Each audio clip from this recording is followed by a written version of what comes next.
गांव के पास एक फैक्ट्री थी जिसके ऊपर हजारों टन सोना छुपाकर रखा गया था। उस खजाने की रखवाली करता था गजू भाई। उसी गांव में राई स्टार नाम का एक लड़का रहता था।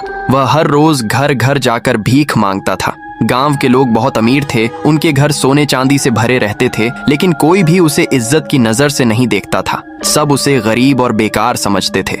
उसका जीवन मुश्किलों में बीत रहा था। गांव में एक आदमी था, पुष्पा, बहुत घमंडी और ताकतवर।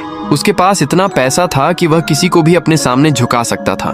गांव के लोग उससे डरते थे, इसीलिए कोई उसके खिलाफ बोलने की हिम्मत नहीं करता था। उसका छोटा भाई ज्ञान फैक्ट्री का मालिक था। वह बहुत लालची था और हमेशा और ज्यादा पाने के बारे में सोचता रहता था। गांव के लोग अपनी दौलत पर घमंड करते थे। हर घर में सोना चांदी भरा था। उन्हें लगता था कि उनके पास जो है वही सबसे ज्यादा है, लेकिन किसी को यह नहीं पता था कि असली खजाना कहाँ है और किसका है। सच्चाई कुछ और ही थी। फैक्ट्री का खजाना जिसकी रखवाली गजू भाई करता था, उसका असली मालिक कोई और था, लेकिन यह राज किसी को नहीं पता था।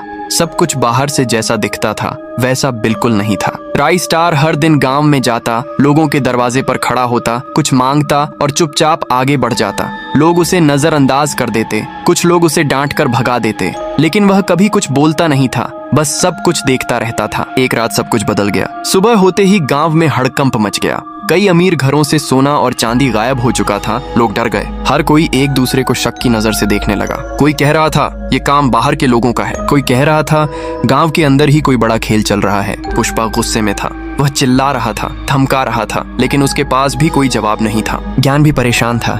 उसे समझ नहीं आ रहा था कि ये सब कैसे हुआ। अब गांव का भरोसा टूट चुका था। हर इंसान दूसरे इंसान पर शक कर रहा था। तभी पुष्पा का शक राई स्टार पर गया और अपने आदमियों को बोला, राई स्टार को पकड़ कर लाओ।